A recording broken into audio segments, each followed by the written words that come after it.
자, 여러분들 안녕하십니까. 자, 박병규 전문가입니다. 어, 자, 오늘은 제가 이제 그 10월, 지금 날짜로 본다면 10월 13일, 지금 토요일 날 밤 11시 25분인데, 여러분들에게 이제 주말에 미국 증시도 보고, 지금 미국 증시가 반등이 나왔죠. 이제 그 부분에 대해서는 제가 이제 그 10월 이제 어제 금요일 날이죠. 금요일 날 이제 10월 12일 날 제가 그것도 말씀을 이제 드렸었습니다. 그리고 이제 미국 증시도 다음 주는 반등이 나온다라고 말씀을 드리면서 이제 그 이번에 제가 이제 그 매일경제 TV MBN 골드죠. 거기하고 같이 이제 시작을 했는데, 거기에서 남부 경협주에서 현대 엘리베이터, 그 현대 로템 이런 종목들을 이제 그 이제 10월 11일 폭락할 때 하고 또 어제 추천을 또 드렸었는데, 뭐 다음 주는 상황 봐가지고 이제 단기적으로 한번 차익 실현을 또 하고 저점 매수를 이제 해보는 그런 시도를 좀 구상 중인데, 그거는 이제 상황을 봐야 되겠죠. 그런데 지금은 이제 뭡니까? 제가 이제 오늘 뭐 우리 회원님들에게 만나 뵙는 이 방송의 주제가 바로 그겁니다. 지금 10월 달은 이 코스닥하고 10월 달 지금이죠. 지금 이제 지금 폭락한 지금이죠. 지금은 이 코스닥과 남북경제협력주의 폭락은 일생일대의 찬스다라는 제목을 가지고 오늘 여러분들하고 이제 뵙는 시간을 갖도록 하겠습니다. 그 전에 이제 제가 이제 그 고혈압 치료하느라고 추석 이후로는 좀 이제 쉬었거든요. 근데 그래가지고 그 전에 추석 이전에 이미 그 이제 남북 경제 협력주는 전부 다 매도를 신호를 드렸죠. 여기 보시면은 9월 17일 날인데 보이시죠? 9월 17일 날 보면은 아침에 전부 다 9시 10분부터 해가지고 9시 15분, 17분, 그리고 18분, 22분 해가지고 보시면 남북 경제 협력주를 전부 다 아침에 다 팔았어요.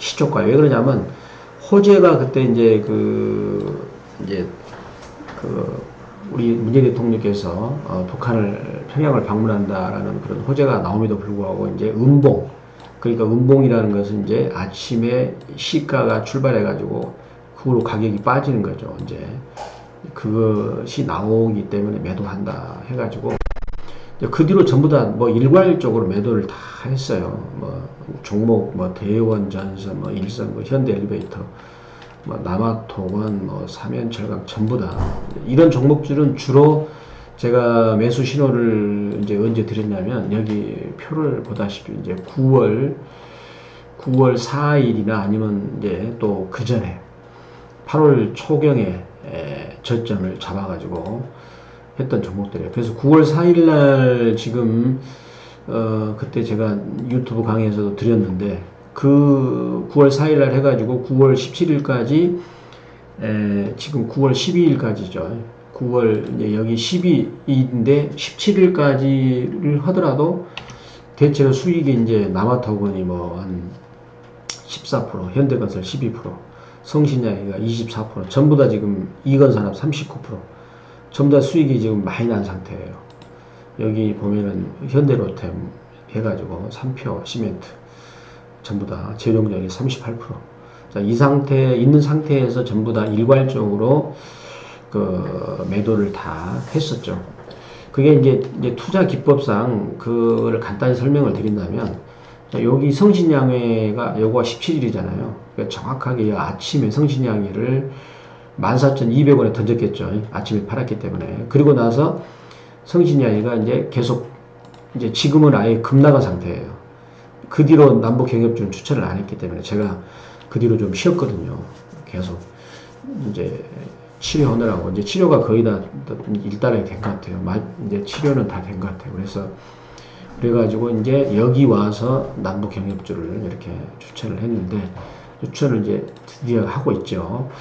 근데 여기서 매도를 왜 했을까요? 호재가 이제 그 평양 정상회담은 9월 19일 날 시작되는데 주가가 못 가잖아요. 그러니까 미리 이럴 때는 미리 반응을 해주고 매도를 치는 거죠. 그러니까 저는 이제 요 지점 7월 말 때부터 요 지점부터 추천을 성신양에는 특히 8월 여기 초에 추천해가지고 이제 여기 9월 4일 날 추천한 것도 있지만은 꽤나 낮죠. 이제 그 상태에서 다시 이제 저점 매수를 준비하고 있는 거죠. 이제 그러면은 남북 경협주만 그러겠습니까? 아닙니다. 남북 경협주만 그런 게 아니라 대부분 종목들이 이제부터는 단기적으로 급반등도 나올 수 있는 그런 위치에 다 있어요. 이제 그 설명은 제가 여러분 설명을 이제 계속 이제 드릴 겁니다. 설명을 이제 드릴 거예요. 계속 그런 부분을 드리고, 그 다음에 제가 이제 여기 보시면은, 이제, 그리고 기다리고 나서, 보시면은 이제, 우리 이번에 이제 매일경제 MBM 골드, 우리 이제 이번에 가입하신 분들에게, 박병규 대표라고 보이죠? 여기 현대 엘리베이터 95,500원, 95,000원. 여기 이제 11일입니다. 11일이면은 목요일 날 막 그 미국 증시가 빠져가지고 완전히 폭락할 때잖아요. 그때 95,000원에 추천해가지고 어제 이제 99,000원까지 갔어요. 99,000원. 그러면은 수익률이 주당 4,000원이니까 거의 5% 육박하죠. 그러니까 2천만원 가지고 100만원을 번 거죠. 예. 이제 특히 이 회사는 시가총액이 3조가 넘으니까 이건 빌딩 3조짜리를 투자를 했는데 불과 딱 그 이틀 만에 5%를 번 거죠. 은행 이자로 보면 이게 몇십 배 아닙니까? 은행 이자는 연간 2%밖에 안 되는데 이거를 하루 만에 했으니까 몇십 배가 넘죠. 그렇게 계산한다면. 결국은 이제 그런 제가 이제 말씀드리고 싶은 것은 이제 어떤 말씀을 드리고 싶으냐면 이 참 묘하게도 주식이라는 것은 모든 사람들이 공포를 가질 때 더군다나 지금은 뭐 극단적인 공포잖아요. 극단적인 공포를 가질 때가 바로 정말로 좋은 찬스라는 겁니다. 얼마나 좋은 찬스면 세상에 그 3조짜리 빌딩 3조 시가총액이 3조니까 저기 현대 엘리베이터가 얼마나 좋으면은 3조짜리 빌딩을 그 수익을 딱 하루 만에 이틀 만에 해서 5%를 내겠어요. 그렇죠. 요즘에 부동산 빌딩 같은 경우 연간 5%짜리 빌딩이 나오면 막 매물이 사라질 정도로 굉장히 귀하답니다. 그 정도로 지금 이 수익이라는 건 모든 사람들이 공포를 가질 때가 정말로 절체절명의 일생일대 찬스라는 걸 설명을 제가 드리고 싶은 거죠. 자, 그러면 본격적으로 이제 말씀을 드리겠는데, 그러면은 이제 금방 말씀을 이제 제가 여러분들에게 드렸다시피, 지금은 그야말로 그 일생일대의 그 찬스라고 할 수 있어요. 외통수라는 것은 우리 바둑을 둘 때 빠져나갈 것이 없을 정도로 내가 꼼짝 못하게 걸리는 거죠. 도저히 거기는 그때 이제 주로 바둑 그렇게 되면 이제 두 손 들고 그냥 던지잖아요. 그렇죠? 그냥 바둑알 던지죠. 그게 외통수. 지금은 뭐 도저히 주식을 사야 된다라는 그런 의견이 도저히 개진 누군가 말할 수 없을 정도로 뭡니까? 이 극한의 공포. 그 자리가 바로 일생일대 찬스라는 겁니다. 제가 요거를 여러분들한테 이제 요것을 실증적으로 제가 한번 보여드릴게요. 자, 우리 종합주가 지수를 보고 설명을 제가 드리겠습니다. 종합주가 이렇게 펼쳐놓고 보면은 이렇게 한번 여러분들 종합주가 지수를 이렇게 펼쳐놓고 쭉 보잖아요. 펼쳐놓고 보면은 이렇게 쭉 보겠습니다. 이렇게 막 폭포수처럼 떨어지는 자리. 하필이면 그때 거기가 고점을 찍고 올라가죠. 여기 보세요. 이렇게. 다 이렇게, 여기 보면 이렇게. 지금도 그런 자리하고 유사하잖아요. 여기 완전히 지금 폭락이잖아요. 이렇게. 직각으로. 그런데 그런 자리가 이렇게 보면은 지나고 나면은 그 자리가 기회라는 거예요. 뭐 예외가 없어요. 예외가 없었어요. 정말 희한하죠. 이제 그런데 이제 이런 자리에서는 또 뭡니까? 극단적인 비관론이 막 팽배합니다. 자, 비슷한 최근의 예를 제가 들어볼게요. 뭐 오래전에 가지 말고 최근에만 예를 들어본다면, 자, 여기를 요거냐면 요 지점도 여기 보면 막 폭락이 나오잖아요. 그러면은 2015년 이 9월입니다. 9월. 8월 말에서 이제 9월인데 요 지점이 됐는데 우리 여기가 LG전자는 저점이었어요. 머릿속에 기억하십시오. LG전자는 여기서 저점을 찍고 그동안 여기서 어마어마하게 상승했어요. 2015년 9월 달에. 그리고 2015년 요 1월달 여기도 막 폭락했거든요. 그때 중국이 뭐 그림자 금융이 무너진다 해가지고 요보다는 이 급락 각도가 더 적잖아요. 근데 그 지점에서 삼성전자하고 하이닉스를 삼성전자 산 사람은 2배를 더 먹었죠.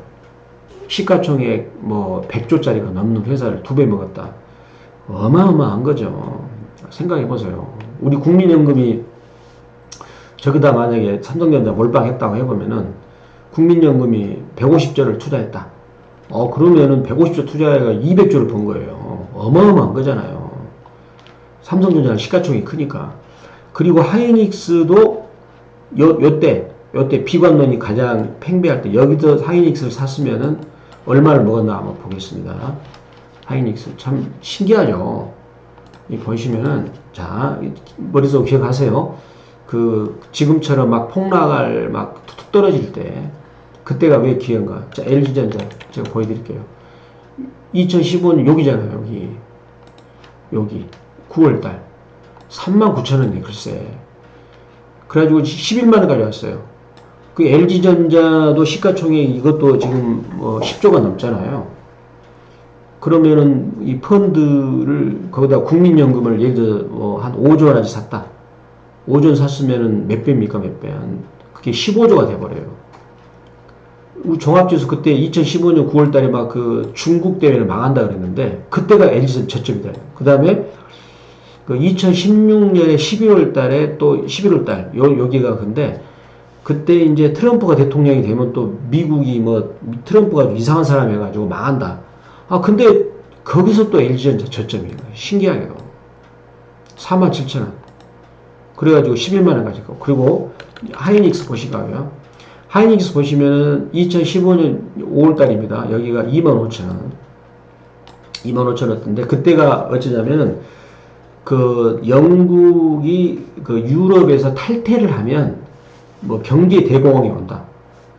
대공황이 오기는 뭘 옵니까? 거기서 하이닉스는 저점을 찍어가지고 97,000원까지 상승했는데요. 하이닉스 시가총액이 50조가 넘으니까 우리 국민연금이 거기다가 50조만 투자를 했으면 그게 150조까지 돈이 늘어나는 시기인데 자 그리고 삼성전자는 더 기가 차죠.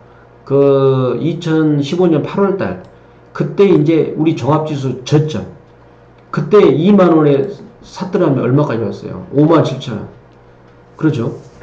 어마어마한 거죠. 삼성전자 시가총액이 이게 200조가 넘는 회사인데 지금 거기다 국민연금 150조 투자했으면은 국민연금이 2배 늘어났어요. 그러면 우리 국민들 편히 먹고 삽니다. 편히 먹고 살아요. 그렇게 돈을 벌었으니까. 자, 그러니까 제가 드리고 싶은 말씀은 이제 여기서 결론을 지은다면 하필이면 그런 극단적으로 비관론이 팽배하는 그 시기에 우리 대형주들이 막 기회가 왔더라 이 얘기예요. 전부 다 여기가 지금 막 뭐 망한다. 지금도 지금 그러잖아요, 지금. 네.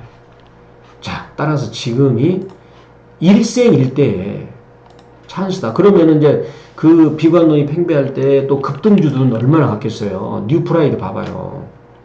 뉴프라이드는 그때 그때 이제 2015년 9월달 거기서 저점을 얼마를 500원 아니구나 900원 찍고 2만원 가져갔어요. 세상에 20배 다 갔죠. 한 달 반 만에. 그때가 이제 우리 종합지수 2015년 여기 이제 뭐 8월달에 여기가 바닥이잖아요. 완전히 폭락하는 지점. 따라서 이제 지금 우리 종합지수가 지금 폭락한 이 지점에서는 뭐예요? 이제 이런 코스닥이나 남북 경협주나 이런 날아가는 가볍게 가는 종목들은 뭐 뉴프라이드처럼 앞으로 크게 뭐 10배든 5배든 20배든 이런 종목이 지금 꿈틀 싹 트고 있다는 것으로도 볼 수 있습니다. 자, 그리고 대형주는 아까 하이닉스나 삼성전자처럼 저게 뭐죠? 막 2배, 3배 할 대형주가 1년 만에 2배 가면 엄청나게 가는 거거든요. 그런 것들이 지금 뭔가 준비되고 있다 이렇게도 볼 수 있다는 얘기죠. 이제 여기까지 여러분 설명드리면 도대체 이해가 조금 이제 그런 예를 들어서 그래 설명했다고 하니까 여러분들이 제 강의를 끝까지 들어주셔야 돼요. 끝까지 들으셔야 됩니다. 그리고 특히 이제 외통수 이론이라는 건 뭐냐면 심리적인 공포 왜 만듭니까? 이 선물하고 옵션에서 매도로 갔을 때의 이익이, 그러니까 급락이 왔을 때 이익을 극대화하는 세력들은 뭡니까? 언론을 막 비관적으로 막 해야 자기들이 돈을 벌잖아요. 그런 전략. 언론 플레이를 하는 거죠. 그 다음에 이제 주식담보대출이나 신용, 이렇게 투자하는 사람들은 마진콜이라고 내가 돈을 내 본전보다 막 5배까지 막 빌려서 하는 사람들은 뭡니까? 한 10% 빠져버리면 주가가 10% 빠지면 이제 증거금이 없어요. 그랬을 때 증권사들이 보니까 어떻게 가격을 매도 쳐버리냐면 아침에 막 전일 가격보다 20% 가격을 후려쳐요. 그러니까 막 코스닥 이번에 10월달 급락할 때 막 폭락이 온 거 아니에요. 우리 남북 경협주 봐보세요. 막 남북 경협주 어떻게 떨어졌나. 현대 엘리베이터 이렇게 시가총액 3조짜리가 세상에 여기서부터 여기까지 딱 3일 만에 25%가 빠졌어요. 말도 안 되는 경우가 벌어졌죠. 바로 이 외통수 이론 때문에. 그러면은 이제 뭡니까? 이 적정 가치보다 지나치게 빠지면 또 금방 반등이 와요. 따라서 이 극한의 공포, 외통수 지점에서는 오히려 찬스다. 이런 부분을 제가 말씀드리고 싶다는 겁니다. 지금이 찬스다, 결론적으로. 이런 말씀드리고. 자, 그 다음에 지금 뭡니까? 이제 삼성전자 하이닉 주가가 빠지다 보니까 반도체가 뭔 고점이다. 이런 얘기를 하고 있는데, 이 반도체가 우리 생활에 쓰일 때 용도가 처음에는 이제 PC 이제 있잖아요. 그 다음에 스마트폰. 그쵸? 스마트폰. 여기 스마트폰이 이제 됐던 것은 여기 8년에서 2009년부터 이제 부각이 된 것이고요. 그 다음에 지금은 이제 뭡니까? 옆에 보시고 있는 자율주행차. 손 놓고 운전하는 거, 자율주행차. 근데 여기 손 놓고 운전하려면 자동차가 뭐가 필요하죠? 인공지능이 필요하죠. 그 인공지능을 해주는 게 반도체잖아요. 이 자동차에 들어가는 반도체는 스마트폰의 반도체보다 어마어마하게 많이 들어간답니다. 그 다음에 요게 지금 이 날아다니는 자동차. 이것도 상용화 준비하고 있죠. 이것도 그냥 날아다닙니까? 머리를 쓰겠죠, 머리를. 뇌가 필요해, 뇌가. 자, 뇌가 필요하니까, 인공지능이 필요하니까 당연히 뭐가 필요하죠? 반도체. 그 다음에 반도체. 그러니까 지금은 이 제4차 산업혁명의 시작이 되는, 그러니까 제4차 산업혁명에 들어가는 반도체는 이제 겨우 시장이 10%밖에 형성이 안 됐답니다. 근데 이게 10%밖에 형성이 안 된 이 시장 규모가 PC보다 더 크다고 그래요. 근데 이게 연간 20% 성장하면 3년만 지나면 2배거든요. 그 다음에 이게 6년이 지나면 4배가 되고 10년이 지나면 뭡니까? 4배가 아니라 8배가 되고 그러니까 이 제4차 산업혁명에 들어가는 이 반도체 시장의 앞으로 이 가능성은 기존의 스마트폰과 PC에 들어가는 몇 배 되는 시장이 이제 10%밖에 형성이 안 됐다는 겁니다.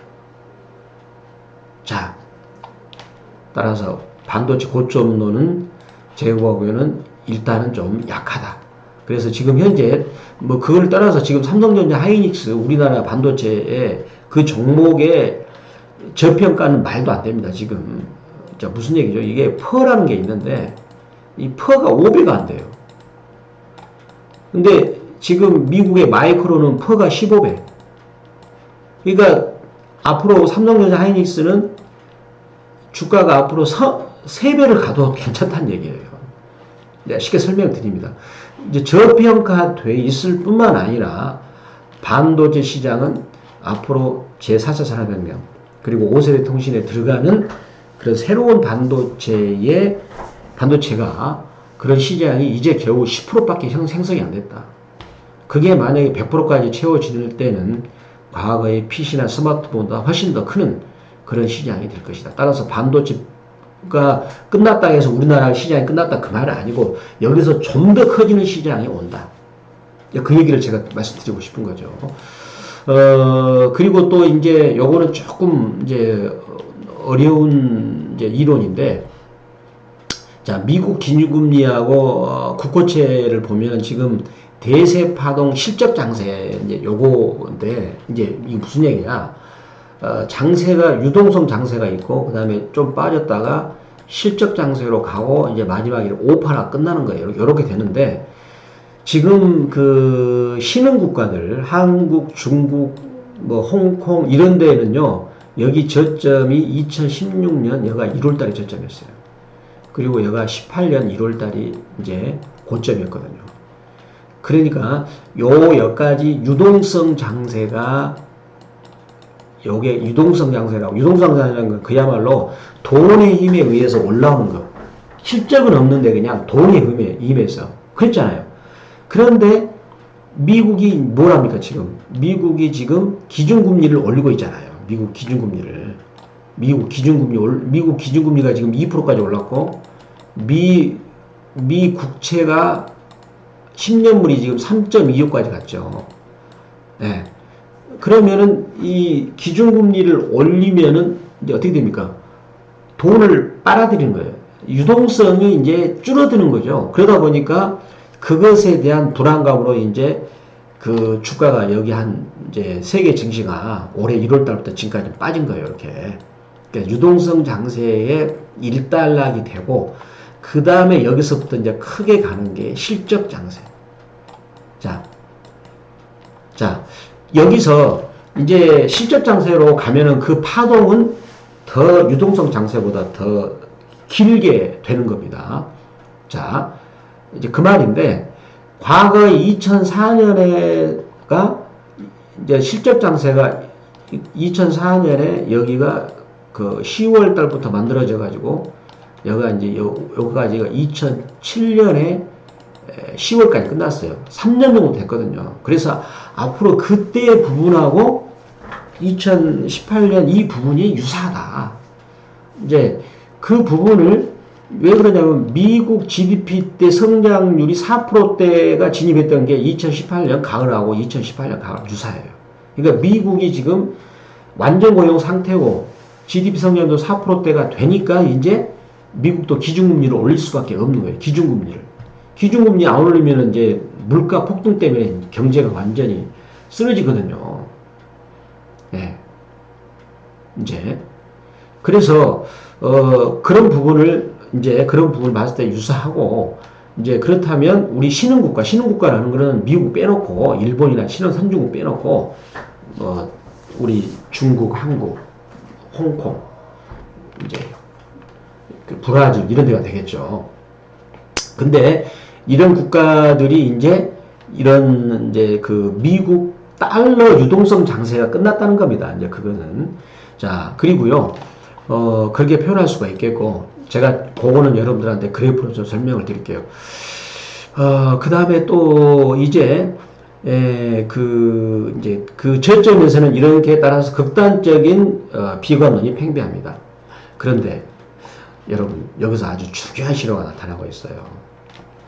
원자재 값이 지금 올라가려고 본격적으로 올라가려고 준비하고 있어요. 원자재 값이 올라간다는 말은 무슨 얘기예요? 경기가 본격적으로 막 이제는 미국만 지금까지 했었는데 이제는 미국 외에 홍콩, 중국 이런 데도 이제 본격적으로 좋아지는, 즉 실적 장세에 경기가 팽창하고 좋아진다는 것은 원자재가 필요할 거 아닙니까? 원자재가. 그러니까 원자재 값이 올라간다는 것은 본격적인 실적 장세가 도래해 있다.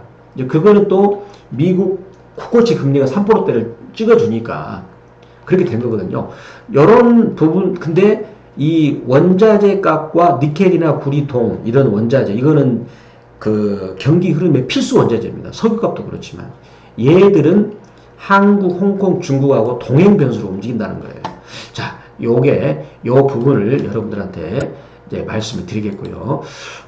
그러면 그런데 지금 원자재 값들의 이평선 움직임이 월봉상 20개월 선과 60개월 선이 이게 그러니까 이렇게 주가가 1파 올라와 가지고 눌림목을 준 상황이잖아요. 이 자리에서 이 월봉에서 20개월 선하고 60개월 선이 정배를 주고 있어요.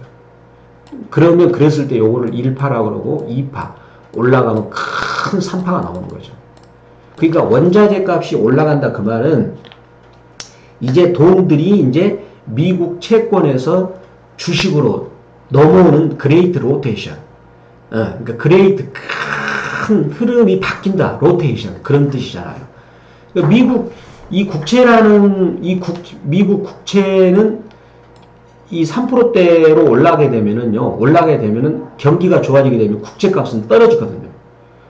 국채값이 폭락이 돼요. 그러니까 채권에서 돈이 빠져나와요.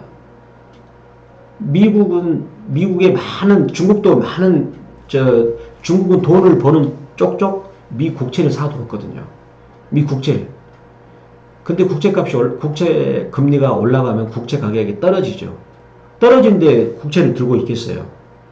그래서 미국 달러가 가치가 이제 떨어질 겁니다. 미국 달러가 가치가 이제 떨어지면 미 국채를 파니까. 미국 경기가 막 좋아지니까 기준금리를 올리고, 기준금리를 올라갈 것을 염려해가지고 국채 금리가 올라가죠. 그러면 그것은 국채 가격은 폭락이거든요. 근데 국채 가격이 폭락하는데 왜 미 국채를 들고 있어요? 그래서 그 국채에 돈이 빠져나와가지고 이제 위험자산인 신흥국가 주식, 우리나라 주식, 홍콩, 중국, 원자재 쪽으로 이동하는 그레이트 로테이션, 이런 징후가 지금 보이고 있다 이겁니다. 이런 것들이. 지금 제가 말씀드린 내용은 언론에서 하나도 안 나오고 있어요. 뭐, 한국경제TV, 우리 매일경제TV, 이런 말한 전문가가 지금 한 명도 없어요. 이런 얘기를 누가 합니까? 전부 다 비관적인 얘기만 마구 해가지고 사람들 막 겁에 질리도록 하고 있는 거잖아요, 지금. 근데 저는 이거를 뭘 보고 합니까? 시장에서 나에게 가르쳐 주고 있어요. 신문이나 이런 데서는, 언론에서는 말하고 있지만, 제가 공부하는 그냥 시장을 보고 그대로 해석하는 것 뿐이에요. 뭐 제가 지어낸 것도 아니고. 예. 심지어 이걸 뒷받쳐주는 게, 주식으로 세계 경제에서 돈을 제일 많이 번 분, 누굽니까? 워런 버핏, 이분이 이런 얘기 했죠. 2018년 5월 9일 날, 그때 이게 이제 버크셔웨이라고 워런 버핏이 운영하는 그 회사의 주총대, 그 얘기를 뭐라고 했습니까? 여기서 중요한 말을 했어요. 봐봐요. 채권 가격 대폭락할 것으로 내다봤다고 하잖아요. 채권 가격이 빠진다 이 말은 미 국채 10년물이 막 이렇게 3% 뚫고 올라가는 거예요. 이렇게 올라가는 걸 채권 가격이 떨어져요. 그러면 왜 그 금리가 올라갑니까? 국고채가 왜 올라가? 경기가 막 좋아지니까. 근데 그럴 때는 돈이 큰 뭉칫돈, 뭐 수천조 달러 이런 돈들은 채권에서 돈이 빠져나오는 거예요. 그래서 채권, 여기서 뭐라 했습니까? 여기서 여기 잡으세요. 자, 자기는 생각할 틈도 안 주고, 자, 주저없이 나는 주식을 선택한다 그랬잖아요. 100억 분의 1초 만에 주식을 선택한 100억 분의 1초 만에 지금 막 미국 채권 금리가 올라가고 한다는데 주식이 위험하다 하고 있는다 하는데 이분은 뭐라고 합니까? 100억 분의 1초도 생각할 틈도 없이 주식을 산다 그랬어요. 이분이 말이 맞아요. 왜? 주식해서 돈을 제일 많이 벌었으니까. 저는 다른 사람 언론 같은 거 그런 거 안 보지만 이분이 하시는 말씀을 꼭 저는 체크를 하거든요. 이게 뭐냐? 제가 말씀드린 이거예요. 요거예요. 조금 어려운 말로 이렇게 말하는 거예요. 이렇게. 채권 이제 저분도 생각할 틈이 없이 그냥 20억 분의 1초도 안 되는 전에 나는 주식을 산다 그랬잖아요. 왜? 채권이 폭락한다니까.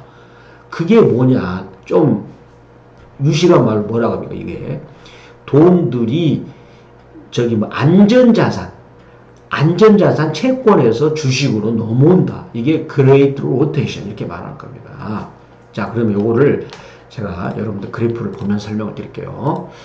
자, 여기 보시면은요, 참 신기하죠. 막 주식시장이 이렇게 빠지면은요, 그 원자재 값도 막 폭락을 해야 돼. 근데 신기하게도, 자, 보세요. 자, 이 동이라는 것은 이 원자재는요, 이 원자재를 흐름을 보면은 이렇게 크게 보겠습니다. 이렇게 크게 보면은 2016년 1월 달에 이게 저점을 찍어요. 보십시오, 여기. 자, 그렇죠. 그래가지고 계속 오다가, 이제 올해 들어와서 빠지잖아요. 올해 전초 해가지고. 요거 흐름하고, 그 다음에 니켈도 그래, 니켈도. 자, 여러분들 보시죠. 빨리빨리 넘어갑니다. 자, 그리고 요거를 이제, 어딥니까? 석유값도 그래요. 유사하게 흘러가잖아요. 석유값도. 그렇죠. 왜 그러냐면 원자재니까. 구리도 그러고. 그러면 얘들의 증시가 우리나라하고 어떻게 됩니까? 아주 유사해요. 우리나라, 뭡니까? 중국 증시. 자, 브라질 보세요. 2016년 1월 달에 저점 찍고 올라오죠. 신흥국가 대표국가. 홍콩 H도 그러잖아요. 여러분들 보세요. 확인하세요. 그 다음에 중국도 그렇죠. 중국도. 신기하게 그러죠? 자, 우리나라 종합지수도 아까 봤다시피, 자, 그러잖아요. 우리나라 종합지수도 2016년 1월 달에 저점이었어. 그 무렵에 삼성전자가 저점이었다는 얘기다니까요. 예. 자, 그런데 원자재 값, 제가 뭐, 이제 여러 개 안 보고 구리만 볼게요. 자, 구리만 보면은, 자, 여기 이 대목에서 지금, 요 대목에서 10월달 와가지고 여기서 주가가 이렇게 폭락이 왔잖아요. 우리나라도 폭락, 중국도 폭락, 다 폭락이에요. 그러면 원자재도 빠져야 될 거 아니에요. 이렇게. 안 빠지잖아. 자, 니켈도 안 빠지죠. 그러면서 돈값도 안 빠지잖아요. 그러면서 이제 여기서 중요한 게 뭡니까? 여기서 이렇게 올려놓고 옆으로 횡보하잖아요. 그 다음 횡보하면 폭등이 나 원자재 값이. 예. 이게 뭘 말합니까? 이게 지금 이제 조만간에 무언가 경기 흐름이 위로 가는 것을 말해주고 있어요. 무슨 뭐 트럼프 미국하고 중국의 무역 전쟁을 떠나서 그거는 정치적인 변수잖아요. 우리는 제가 말하는 건 지금 순수 경제적인 변수를 봐야 돼요. 주식이라는 거는. 자, 근데 여기서 보면은 이제 원자재 값이 6월 달에 쭉 빠지니까 안 좋았거든. 근데 지금은 원자재 값이 이 저점을 안 깨고 있거든. 이걸 주목해야 됩니다. 이걸 주목해야 돼요. 또 한 가지 이제 안전자산의 대표적이라는 달러가 조만간에 이제 급락을 요 밑으로 달러 이렇게 보십시오. 이 달러가 요거 잘 보세요. 2016년 연말 때부터 쭉 왔을 때 세계 증시가 계속 올라갔잖아요. 이렇게 밑으로 내려오니까 자, 내가 보여드릴게요. 우리나라 증시를 봐봐. 자, 요 대목이잖아요. 이렇게 2016년 말 여기서부터 지금 우리나라 증시가 이렇게 왔잖아요. 근데 달러는 밑으로 빠졌잖아요. 그러면은 우리가 뭘 이렇게 하시면 되냐면 달러가 밑으로 앞으로 여기서 빠진다는 것을 우리가 만들어내면 돼. 자, 근데 여기 우리 그 기법 중에서 보면은 이게 3중 고점 만들었잖아, 지금. 조만간에 밑으로 떨어지겠지. 달러가. 자, 그래가지고 여기서 3중 고점 만들어가지고 여기서 참, 여기 보시면 여기서 지금 우리 원자재하고는 반대로 뭐가 나왔느냐. 61선하고 21선 역배열 나왔어. 그러면 여기서 이렇게 헤드앤숄더를 만들고 역배열이 나오면은 조만간에 이 달러가 밑으로 폭락이 나와버려요. 원자재는 올라가고. 그럼 어떻게 됐죠? 그럼 우리나라 증시 올라가 버려. 근데 12월 6일날 미국 중간선거 때까지는 지금 트럼프가 자기 지지율 끌어올리려고 미국하고 무역전쟁을 한다고 막 언론 플레이를 막 하고 그럴 거 아니에요. 예. 제가 드린 말씀은 이겁니다, 여러분들. 자, 이해가 안 되신 분들은 여러 번 들으셔야 돼요. 자, 죄송한 얘기입니다만 제가 계속 방송을 오래 끌고 갈 수 없기 때문에 자, 이해가 안 되신 분들은 여러 번 방송을 시청해 주세요. 그러다 보면 이해가 되니까. 자, 그렇게 볼 수가 있는 거예요, 여러분들. 이것을 가리켜서 이제 조금 이제 이렇게 그레이트 로테이션. 그레이트 로테이션이라는 것은 안전자산인 미국 국채에서 미국 국채가 금리가 올라가면 국채 가격이 떨어지잖아요. 막 기준금리 올리니까. 그러면 그 돈들이 위험자산인 원자재, 그 다음에 우리나라, 중국 이쪽으로 돈이 온다는 얘기죠. 제가 말하는 거는 무역전쟁이라는 이런 정치적인 그런 부분을 보지 말고 자, 우리 시장 내의 흐름을 보자는 겁니다. 이걸 봐야 돼요. 신문 보시면 헷갈립니다. 제 강의 재밌으시죠? 이런 강의를 해주는 전문가는 지금 대한민국에 없더라. 전부 다 지금 막 그 무역전쟁만 얘기하고 막 자꾸 언론에서 나오는 비관적인 얘기만 가지고 그걸 가지고 해석하는데 저처럼 창조적으로 해석하는 전문가는 없더라. 아, 여러분들 그렇잖아요. 자, 그래서 결정적으로 우리 워런 버핏 선생님이 완전히 거기다 딱 결정을 지었죠. 이제 나는 10억 분의 1도 생각하고 난 주식을 산다 그랬잖아요. 저게 워런 버핏은 물론 장기 투자한다 하니까 그러시겠지만은 지금은 장기 저점이라는 걸 제가 여러분들한테 말씀드리고 싶어서 하는 거예요. 극단적인 공포는 매수 기회라는 걸 제가 여러분 설명드리려고 요 얘기를 하는 거니까. 왜? 지금은 그게 중요하잖아요. 지금은. 심리적으로. 지금은 여기서 지금 내가 주식을 공격적인 마인드로 보는 것이 중요하기 때문에 제가 계속 근거를 여러분들 대고 있는 겁니다. 조금 이제 좀 길어지지만 설명이. 이해되시죠? 우리 회원님들. 네, 좋습니다. 아, 이해되셔서 꾸벅꾸벅 하시는군요. 지금 이제 고개를 끄덕끄덕 하시네요. 너무 쉽게 설명한다고 이제. 자, 이해가 안 되시면 여러분 이제 하시고요. 그래서 저는 앞으로는 어떻게 되느냐. 미국 경기는 호황으로 가면서 선진국, 신흥국가가 동시에 수렴해서 경기 파동이 나오는 레이저 파동의 초기 국가이다. 아, 요것을 하고 싶고요. 그 다음에 이제 더군다나 우리나라 같은 경우는 이제 중국하고 경제가 통합으로 가고 또 미국은 중국을 견제하기 위해서 자 경제가 아니라 견제입니다. 견제하기 위해서는 뭡니까? 북한과 수교로 될 수밖에 없다.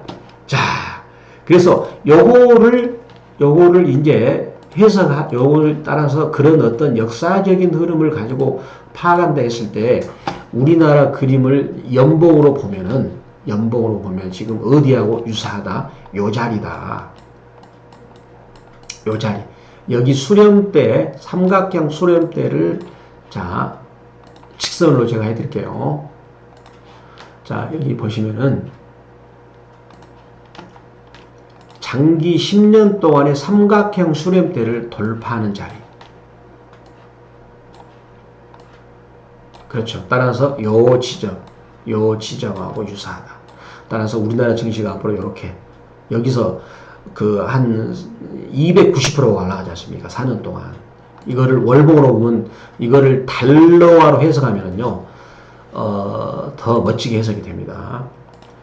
자, 이렇게 해가지고 이렇게 이게 달러화입니다. 달러화. 갈로아로 해석하면은 이렇게 해석이 되는 거죠. 그래가지고 추세를 돌파함. 그래 따라서 지금은 이제 어디에 위치가 되는 건가?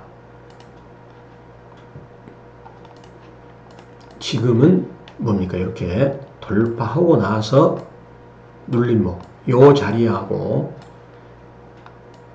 돌파하고 나서 눌림목, 요 대목이죠. 여기서 3년 동안 상승을 해요. 어마어마하게 상승합니다. 여기서 100배짜리 이상 나옵니다. 3년 동안 100배. 조선주. 여기서 남부 경협주 나오겠죠. 여기서 이제. 여기는 노무현 대통령 때인데 여기는 문재인 대통령의 최고의 정책 수혜주는 남부 경협이잖아요. 자, 요 그림을 여러분들이 계속 잘 한번 이해를 해보세요. 저는 이거를 제가 나름대로 해석을 하고 있어요. 자, 이렇게 될 수 있다는 겁니다. 요 그림인데, 자, 그래서 여러분들이 박병주 전문가의 설명이 이제 마음에 드신 분들, 자, 구독 신청을 여러분들이 하시면은, 구독 신청을 하신 분들한테는 제가 드리는 정보가 즉각 하고요. 그 다음에 박병주 정보의 증권 정보 추가 서비스를 얻고자 하는 분들은, 그 네이버 검색창에다가 매일경제 MBN 골드, 이렇게 검색하면, 자, 검색하고 나서 MBN 골드 여기를 입장해가지고 이제 거기에 주식 카톡방에서 박병주 전문가의 무료 카톡방으로 들어오시면은 여러분들이 알 수가 있습니다. 그리고 방송을 끝까지 시청을 해주신 분들한테는 황금 강맥이 들어올 겁니다. 자, 그 다음에 여기 또 이제 수급적으로 그러면 누가 사느냐? 이게 여러분들 중요한 거예요. 자, 누가 그러면 사주느냐? 스튜어드십 코드. 요게 우리 국민연금이 이제는 그냥 소극적으로 했는데 이제는 적극적으로 주주 행동을 하는 이런 제도를 도입했던 국가들을 보면은요. 자, 제도 대표 국가를 보면은 자, 잘 보십시오. 그 뒤로 많이 갔어요. 자, 일본을 볼게요. 자, 일본 같은 경우는 어디서 도입했냐면 2014년 때 요때 도입했어요. 2014년 이때입니다. 주가가 잠시 조정 주고 나서 그래가지고 몇 프로 갔나요? 지금까지 몇 프로 상승했냐면 75% 상승했죠. 75%. 그러니까 우리나라 종합지수가 지금부터 75% 상승한다. 그러면은 대략 우리나라 종합지수가 한 3,700 가겠죠. 3,700. 그리고 대만은 어떻게 되느냐? 대만은 2016년에 여기서 해가지고 거의 한 40% 갔어요. 그 뒤로 이렇게 많이 갔죠. 그러니까 추진한 국가들은 다 급등을 했네. 그리고 홍콩도 50% 여기서 추진했거든요. 홍콩은 2010년 여기서 홍콩도 한 58% 갔죠. 우리나라 종합지수가 그렇게 만약에 시행을 했다. 그러면은 대략 3,300 가는 거죠. 자, 근데 우리나라는 그 스튜어드십 코드를 언제 시작했느냐? 올해 7월 말에 시작했거든요. 그러니까 7월 말에 시작을 했으니까 지금 자, 여기 이제 가격이 조금 밀리고 있는 시점이니까 여기가 이제 우리 국민연금, 우리 연금 같은 경우는 좋죠. 그러니까 앞으로 우리나라 증시는 스튜어드십 코드 그런 제도의 도입으로 인해 가지고 탄탄한 수급 기반이 들어온다라고 중장기적으로 해석을 할 수가 있는 거죠. 그렇다면 이것만 가지고도 다른 나라 국가의 예를 들어본다면 우리 코스피 지수가 3,500에서 4,000까지는 뭐 갈 수가 있다. 그리고 아까 달러로 해석을 했을 때 종합지수는 6,000까지도. 제가 이런 말씀을 드렸을 때 어느 누구가 좋게 생각하지 않겠죠. 참 제정신이 아니다. 자, 여러분들이 그럴수록 제 강의를 여러 번 들어주세요. 아시겠죠? 그래서 끝까지 시청해 주시기 바랍니다. 왜? 제정신이 아닌 강의를 한 사람은 전국에서 저밖에 없거든요. 되게 보면 다 비관론에 흡수해가지고 자, 전부 다 지금 자, 힘들어하죠. 근데 저는 자신감 있게 지금 전국에서 유일하게 저만 적극적으로 매수하자라고 하는 사람이에요. 이런 전문가가 지금 없다는 겁니다.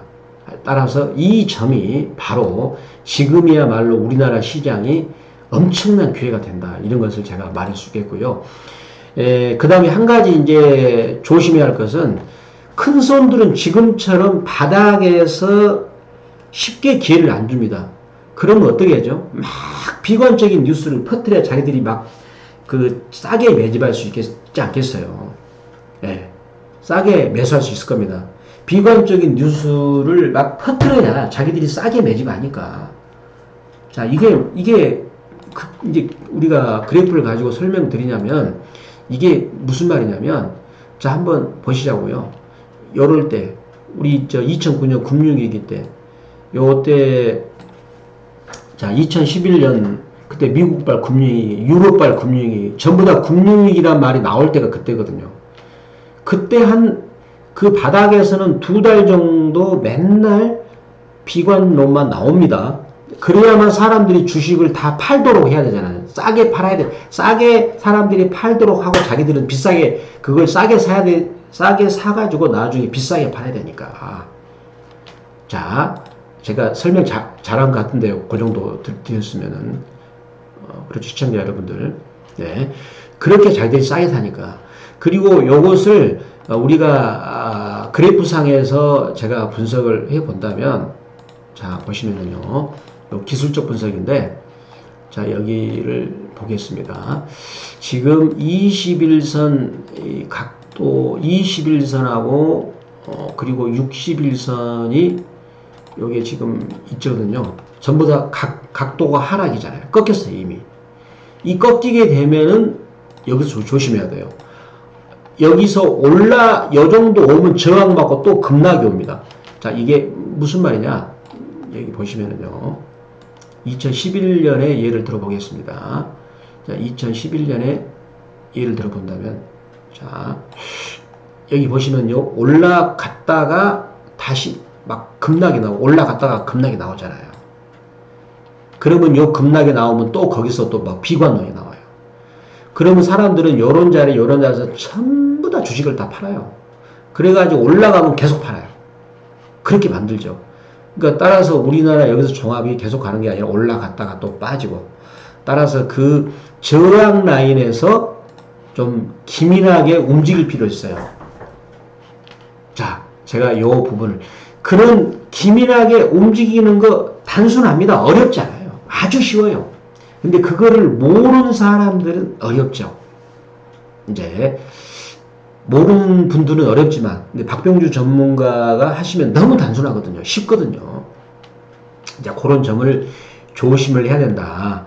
이런 말씀을 제가 드리고 싶은 것이고요. 그 다음에 이제 자, 강의가 여러분들 좀 길어지니까 지루하지만 끝까지 여러분들 들어주셔야 황금관맥을 캐는 겁니다. 자, 그리고 이제 우리가 남북 경협주를 주목해야 되는 큰 사건이 있죠.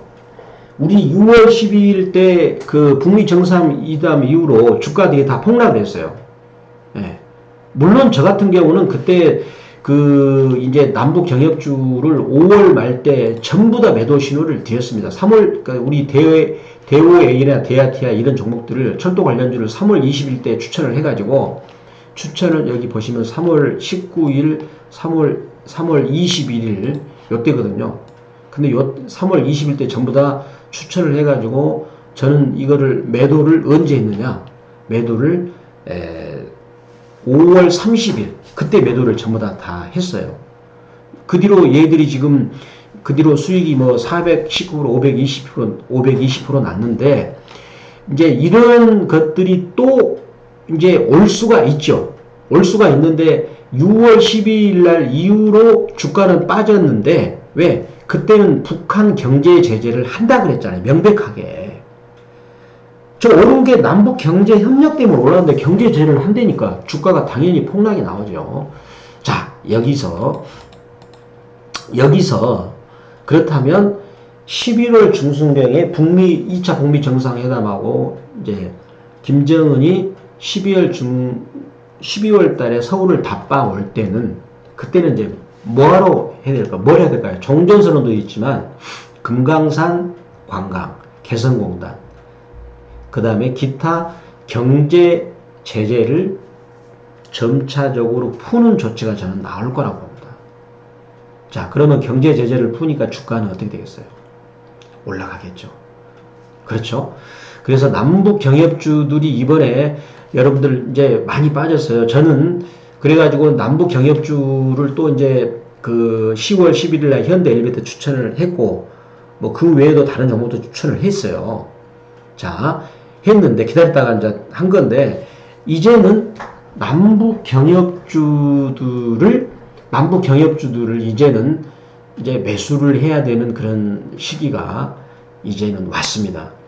자, 그렇다면 11월 북미 정상회담, 12월 중순경에 서울 답방, 그러면 분명히 선물을 가지고 올 것이고, 그 다음에 교황도 북한 평양을 방문하기를 김정은이가 원한다 그랬죠. 열렬히 환영한다 그랬어요. 자, 북미 수교가 멀지를 않았습니다. 북미 수교는 2020년 안에 할 건데, 분명히 이번에 11월 중순경 북미 정상회담, 그 다음에 그것은 김정은의 서울 답방에서 큰 선물이 저는 나올 거라고 봅니다. 자, 이번에 남북 경협주가 이번에 많이 빠졌죠. 10월 달에 특히 거의 20에서 25%, 30% 빠진 것도 있어요. 자, 지금은 따라서 그렇지만 남북 경협주를 다 사는 것보다는 자, 뭡니까? 대장주 사야 돼. 대장주. 이제 그 부분 말씀드리고요. 그 다음에 이제 지금 다음 주 월요일 날 그때 증시 전략은 매수입니까? 그때는 조심해야 돼요. 오전에는. 미국 증시가 올라갈 때는 오전에 매수하는 거 조심해야 돼요. 오후에 기다렸다가 매수하는 것도 매수하면 좋은 기회가 올 것으로 생각이 됩니다. 자, 박병주 전문가의 강의를 바로바로 시청할 분들은 구독 신청을 하시고요. 자, 그 부분을 참고하시고, 자, 정리하겠습니다. 자, 정리를 한다면, 남북경제협력주 10월 중순 북미 정상회담, 2차 정상회담과 그 다음에 12월 중순경에 있을 김정은의 서울 답방, 그 선물, 이제 특히 김정은이가 교황을 북한에 방문하는 것을 열렬히 환영한다 했습니다. 자, 따라서 남북경제협력주 가을의 전설적인 상승 기대를 합니다. 자, 그리고요, 그 다음에 한국 증시는 지금 10월 달에 극한적인 공포인데, 그거는 일생일대의 찬스가 될 것이고, 한 가지 주의해야 될 거는, 지금 바닥에서는 비관이 팽배할 때, 세력들은 쉽게 안 줍니다. 따라서 단기적으로 주가가 급등을 해가지고 저항선에 왔을 때는 한번 팔아주고, 그 저항선에 오면 또 급락이 나오거든요. 그렇게 흔들어야 자기들이 싸게 사니까.